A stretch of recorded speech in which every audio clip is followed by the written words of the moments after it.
Welcome to Silver Living Hub. I'm so glad you're here with me today.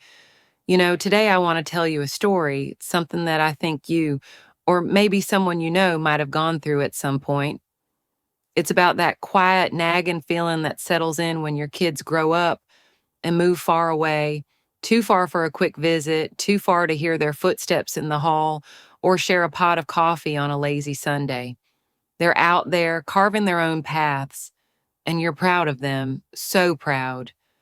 But there's this hollow spot, this distance that sneaks up over the years. You want to reach out, to hear their voice, see their face, catch up on the little moments that make up their days. But then you glance at your phone and it feels more like a riddle than a friend. All those apps, those video calls people rave about, they sound wonderful, but they also feel overwhelming, like a language you never learned. I've been right there, hands trembling over a phone I didn't know how to use, heart aching for my daughter, Anna, who was slipping further away with every passing month. This is the story of how I stumbled my way through technology to bring her back into my life, not as some tech-savvy whiz, but as a mom who just wanted her kid close again, even if it was through a tiny screen. If you've ever felt that pull to reconnect with your children across the miles, or if you're tired of feeling like their world is a mystery you can't crack, this is for you. It's not about mastering gadgets overnight. It's about finding small, manageable ways to bridge that gap, to turn the miles into minutes spent together. It all began a couple of years ago. Anna's 34 now, living in Seattle, over 2,000 miles from my little house in Ohio, a cozy place with creaky floors and a garden out back. We drifted apart, our once lively chats shrinking to brief texts and the odd call here and there, and it started weighing on me. I hated how distant she felt, not just physically, but in all the ways that matter, the stories untold, the laughs unshared. I missed her so much it hurt, and I knew I had to do something. So I took a deep breath and decided to tackle this tech stuff, one awkward step at a time. I'll take you through it all, the shaky start, the funny fumbles, the moments that lit up my heart, and how it brought us closer than we'd been in years. By the end, you'll see that technology doesn't have to be a wall. It can be a window, a way back to your kids, if you're willing to give it a try. Let's step into this together. It was a cold November evening a couple of years back, one of those nights where the wind howls outside, rattling the windows, and all you want is to stay warm inside. I was sitting at my kitchen table, the old oak one scratched up from years of family dinners.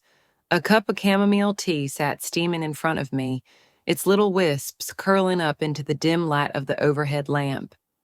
I'd pulled out an old photo album, one of those heavy ones with yellowed pages and plastic sleeves that stick to your fingers. I flipped through it slowly, and there she was, Anna at 10, standing by a lake on a camping trip we took when life was simpler. She's holding a fishing rod, her ponytail bouncing, her grin so wide it practically jumps off the page. I could still hear her voice from that day. "Mom, look at this fish. I caught it." High-pitched and bursting with pride over a perch no bigger than my hand. I smiled at the memory, tracing her little face with my fingertip. But then I looked around. The kitchen was silent. No squeals, no clatter of dishes, just the faint hum of the refrigerator in the corner. Anna had moved to Seattle 5 years earlier, chasing a dream job in graphic design. At first, we'd talked often. She'd call me from her tiny apartment, telling me about her first big project or the coffee shop she'd found downtown. But over time, those calls faded. Life got busy, for her, for me, and we settled into a pattern of quick texts. "How's your day?" I'd ask. "Good, Mom, busy," she'd reply. A rushed happy birthday call once a year, maybe a postcard at Christmas. It wasn't enough. I missed her, not just the little girl with the fishing rod, but the woman she'd grown into. I'd hear scraps. She'd adopted a cat named Muffin. She'd started hiking in the rainy forests out west. But it was like trying to know her through a keyhole, not a door. That night, sitting there with the album open, the ache hit me hard. I wanted to see her, to ask about her day, to know if she still drank her coffee black or if she'd switched to tea like me. But every time I thought about picking up the phone, I'd freeze. What if she's in a meeting? What if I'm interrupting her life? And truth be told, she'd suggested video calls before. Mom, we could FaceTime. It's so easy. But the idea twisted my stomach into knots. I'd been using the same flip phone for a decade, barely knew how to text without hitting the wrong key 3 times. Smartphones, apps, all those glowing screens. They felt like a mountain I wasn't fit to climb. I'd watch younger folks at the grocery store tapping away like it was second nature, and I'd think, that's not for me. I'm too old for this. Maybe you felt that too. That longing to reach out, tangled up with the worry that you're too far behind to catch up. But something shifted as I sat there, the tea cooling in my hands. I'd been talking to my neighbor Linda earlier that day. She's 68, sharp as a tack, with a laugh that fills a room. She's always going on about video chats with her grandkids in Texas, how she sees them every Sunday like clockwork. She'd said, "Oh, it's nothing, just tap a button, and they're right there." I'd rolled my eyes. "Sure, Linda, easy for you." But that afternoon, she'd pulled out her phone and played a clip. Her grandson, a chubby little 5-year-old, blowing out birthday candles, his cheeks puffed up, waving at her through the screen. "Hi, Nana," he'd shouted, and Linda's face lit up like the sun. Watching her, I felt a lump in my throat. I wanted that. I wanted Anna waving at me, laughing with me, not just words on a screen or a voice once in a blue moon. I didn't care if I looked foolish trying. I was tired of letting the distance win. So, right there, with the wind howling outside and the photo album open, I made up my mind. I'd get a smartphone and figure this out, no matter how long it took. It wasn't about the gadget. It was about getting my daughter back in my life. The next morning, I woke up with a mix of nerves and determination, like the feeling you get before a big doctor's appointment. I pulled on my coat, grabbed my purse, and marched to the phone store downtown, a little place tucked between a bakery and a hardware shop. The air smelled like fresh bread as I stepped inside, but I barely noticed. I was too busy feeling out of place. The clerk behind the counter couldn't have been more than 20, with a pierced eyebrow and a friendly grin. "What are we looking for today?" he asked. I shifted my weight, clutching my old flip phone like a security blanket, and mumbled, "Something simple. I just want to see my daughter." He didn't blink, just nodded, pulled out a basic smartphone, and set it up right there. He walked me through it. "This is the home screen, see? Here's the camera, and this button calls people." I nodded along, trying to keep up, but my head was swimming with icons and words like download and Wi-Fi. I left with the phone in a bag, a scribbled cheat sheet he'd written, and a pit in my stomach. Back home, I sank into the couch, the same lumpy one I've had since Anna was in high school, and pulled the phone out. It gleamed in the morning light streaming through the window, all sleek and unfamiliar. I poked at the screen, and the flashlight blazed on. I jumped, then laughed at myself. I tapped again, and somehow opened the weather app. 75 degrees in Seattle, partly cloudy. I muttered, "Well, at least Anna's not freezing." But I felt like a kid with a toy I couldn't figure out. Step 1, and I was already lost. I sat there for a good 15 minutes, just staring, half tempted to shove it in a drawer and stick with my flip phone. But then I thought of Linda's grandson waving, and Anna's voice saying, "We could FaceTime," and I shook my head. "No," I told myself, "you're doing this." I called my grandson, Ethan. He's 14, lives a few blocks away with my son, and knows gadgets like I know my garden. He bounced over that Saturday, a bag of potato chips in one hand, his skateboard under his arm. "Grandma," he said, flopping down beside me, "we're getting you on video calls today. Trust me, it's gonna be awesome." He grabbed my phone, his fingers flying over the screen, and downloaded WhatsApp. "It's free, and Aunt Anna uses it. Look, here's her name," he said, pointing. I squinted. There she was, Anna Mobile, with a little green phone icon next to it. My first try was a disaster. I tapped the wrong spot and the screen went black. Ethan giggled. You hung up before it even started, Grandma. I groaned, but he just grinned. Try again. Hit the green button. This time it rang, a soft buzzing sound. And then there she was. Anna's face filled the screen, her hair in a messy bun, a coffee mug cradled in her hands. That grin I'd missed for years. Mom, is that really you? She said, her voice bubbling with laughter. Sort of, I said, holding the phone upside down. She howled, Flip it around. Ethan reached over, turned it right side up, and the three of us burst into giggles. That call was short, maybe 5 minutes, and a total mess. I kept tilting the phone wrong, showing her the ceiling or my lap instead of my face. At one point, I accidentally zoomed in, and she shouted, Mom, I can see up your nose. We laughed until my sides hurt, and when we hung up, Ethan patted my shoulder. You nailed it, Grandma. Next time will be easier. He was right. Over the next few weeks, I kept at it, called Anna every few days, got the hang of holding the phone steady, figured out where the camera lens sat. One time, I hit the mute button by mistake, and she teased, Mom, are you still there, or did you vanish into the void? I unmuted myself, laughing. Nope, just lost in tech land. Those little hiccups didn't matter. They made it ours, a shared adventure. Slowly, it stopped feeling like a chore and started feeling like us again, silly, warm, connected. Then Anna upped the ante. About a month in, she called me, her turn this time, and said, Mom, let's do a family dinner online. You, me, Ethan, and his folks. I froze. Dinner through a screen? How's that even work? I asked. She laughed. It's easy. Just prop the phone up, make some food, and eat like I'm there with you. I wasn't convinced, but I couldn't say no to that excitement in her voice. So that Friday, I pulled out my old spaghetti recipe, the one with extra garlic and a pinch of basil from the garden. I set the table with my good plates, the ones with the little blue flowers, and stacked 3 books, a cookbook, a gardening guide, and an old novel to prop the phone up.